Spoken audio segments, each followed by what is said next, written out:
Roquefort va naître au Xe siècle, bâti sur un éperon rocheux. La première église sera surélevée au XIIIe siècle pour prolonger le chemin de ronde des remparts. De puissants contreforts vous guident jusqu'au portail d'entrée.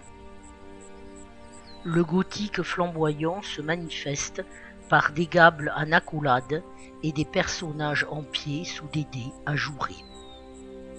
La nef s'orne d'un baldaquin à colonnes en stuc créé par des maîtres italiens et des peintures du XIXe siècle. Un ange paisible voisine avec le grand tableau Renaissance de la Vierge en Assomption. Sous le dé, une voûte d'étoiles, mais en dessous, à peine dissimulé, un petit personnage étonnant. Jovial et grimaçant, il traduit cet art populaire que les artistes aimaient représenter.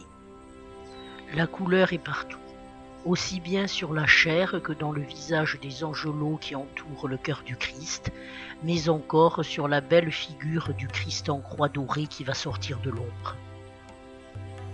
L'art de la lumière est représenté par un vitrail d'un atelier de Nancy qui montre le mariage de la Vierge avec Joseph. Les chaudes notes colorées font écho à un autre vitrail en dalle de verre de 1953. Au-dessus de nos têtes, deux emblèmes de l'église, le blason de la ville avec ses étoiles et les rocs du jeu d'échecs, et les figures bienveillantes de Saint Joseph et de l'enfant. À l'extérieur, d'autres visages jalonnent les murs et soulignent les énormes structures des contreforts posés au XVIIIe pour étayer les murs. Le chevet de l'église Sainte-Marie raconte ainsi son histoire de forteresse et de lieu saint. À côté, sur le parvis, une jolie chapelle gothique rend hommage à la corporation des charpentiers puisqu'elle est dédiée à Saint Joseph.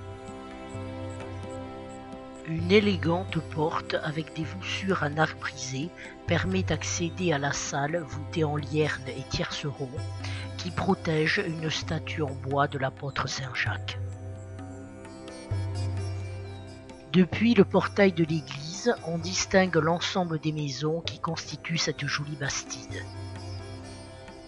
Dans la rue Croiret, une maison toute de bois et de briques en feuilles de fougère.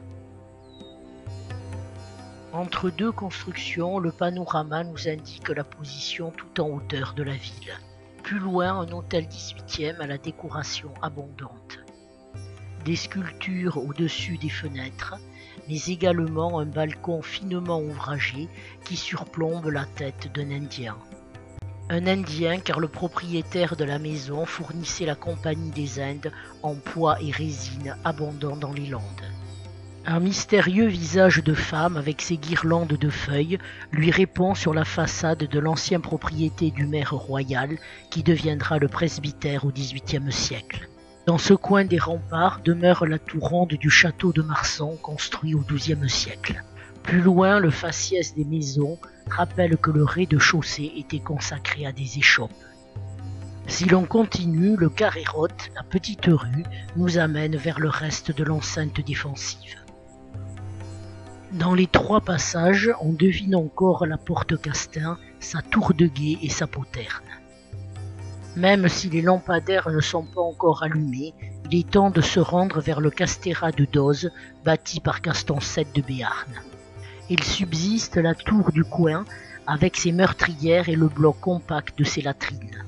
Cette architecture compacte nous projette en 1939 devant la façade arrondie du foyer municipal. Un premier panneau nous raconte l'industrie, avec l'électricité et 3 cheminées fumantes. Un autre évoque les vendanges et le vigneron dans son chai. Le dernier raconte le geste du faucheur, les oiseaux et la forêt landaise.